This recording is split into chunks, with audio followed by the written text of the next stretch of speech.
She was back from her date in 40 minutes, which was record-breaking even by her standards, and I knew something was wrong the second I heard her heels hit the hallway floor like she was trying to outrun something. I opened my door before she even reached it, and there was Maya Ellison, mascara slightly smudged, arms crossed over a black dress she'd spent an hour picking out, standing in front of me like she just remembered how to breathe. That bad? I asked. He ordered for me, she said, without asking. Then he spent 20 minutes explaining cryptocurrency to a woman who has a finance degree. I leaned against my doorframe. Rough. The worst part, she said, kicking off one heel, then the other, is that I sat there the whole time thinking about someone else. I should tell you my name is Nathan Cole. I was 30 years old, a high school physics teacher.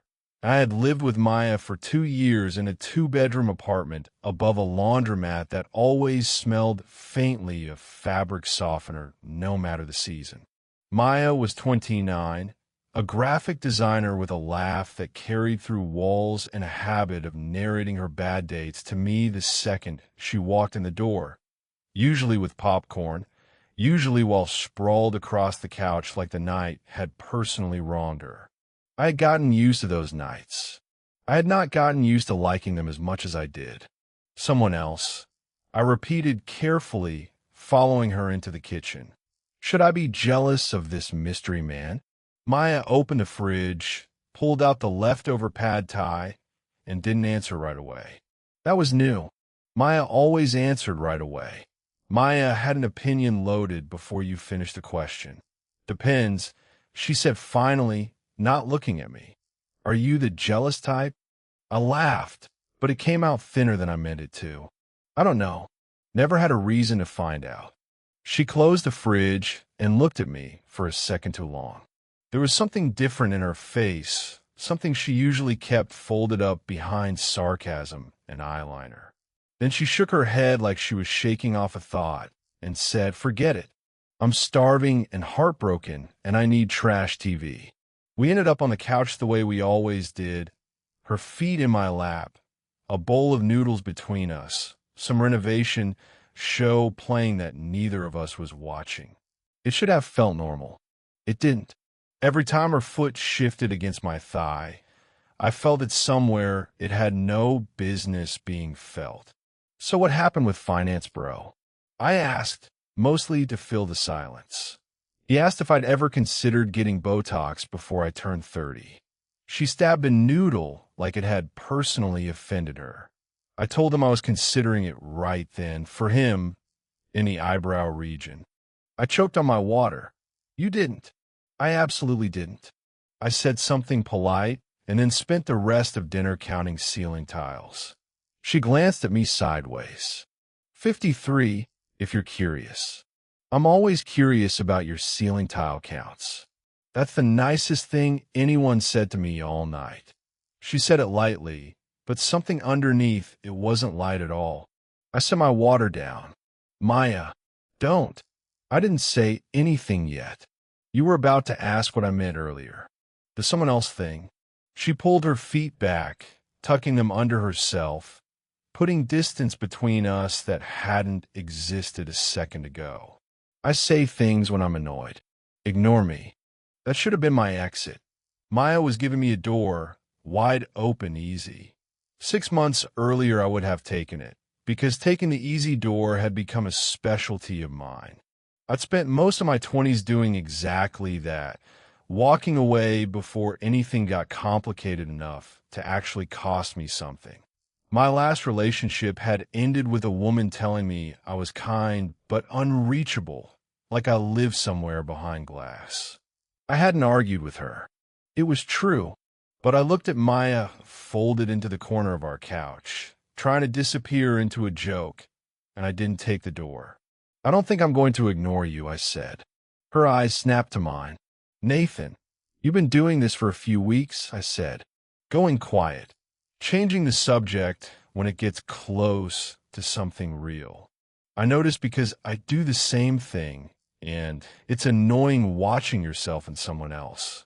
She stared at me like I'd said something in a language she almost understood. You noticed. I notice a lot about you. I just don't usually say it out loud. The TV kept talking about kitchen backsplashes into the silence that followed. Maya pulled her knees up to her chest, arms wrapped around them. And for a second, she looked less like the woman who narrated her own bad dates for entertainment and more like someone standing at the edge of something. If I tell you who I was thinking about, she said slowly, you can't make it weird. I make everything weird. It's my one talent. I'm serious. So am I. About the weirdness. That got a small, reluctant laugh out of her, the kind that cracked through whatever she'd been holding on to.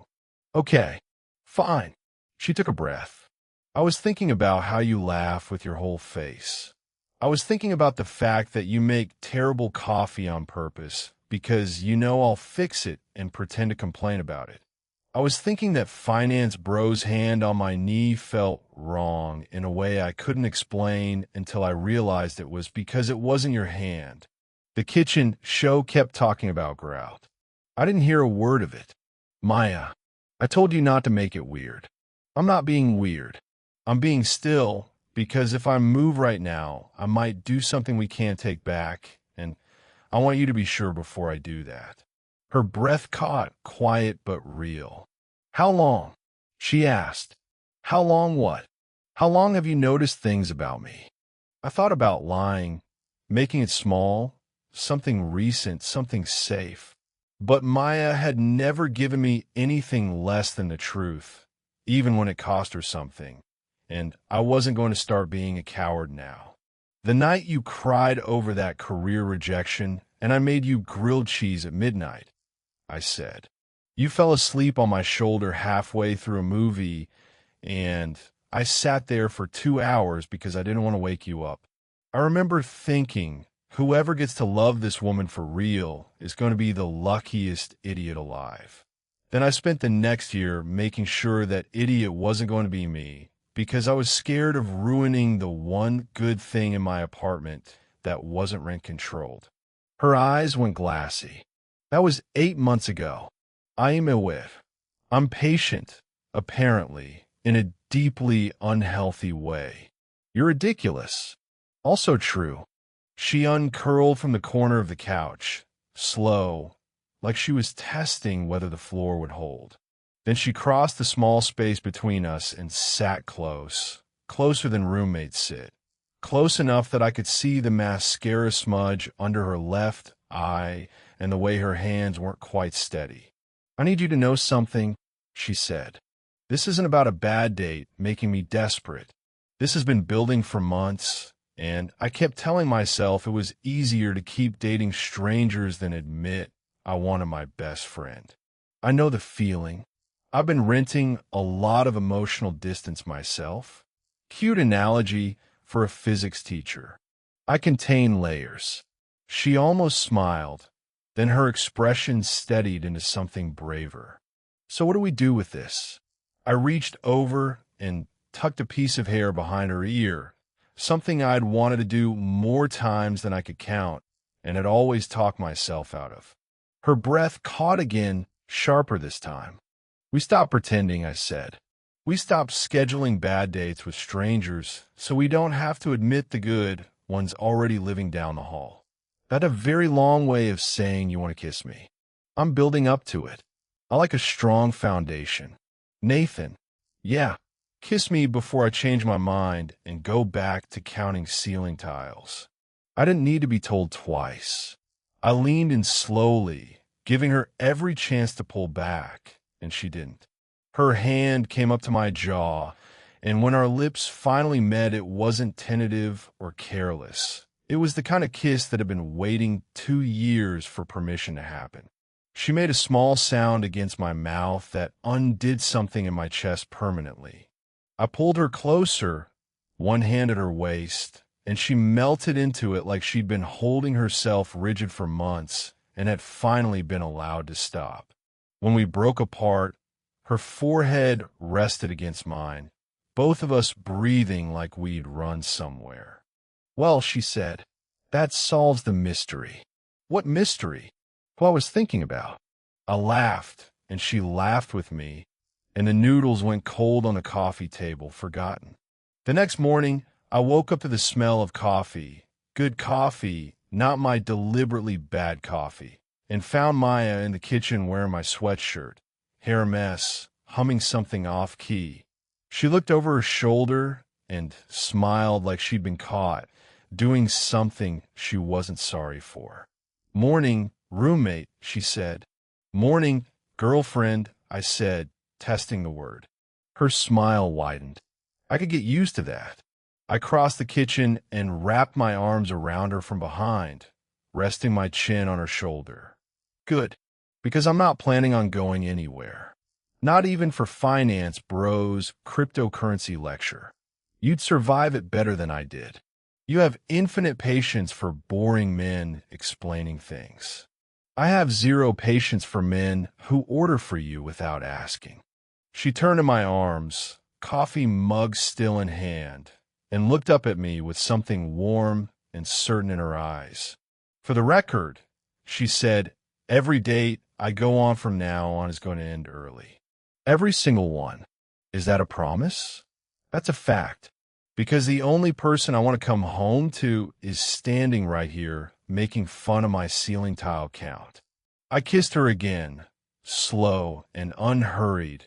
No audience but the coffee maker and the morning light.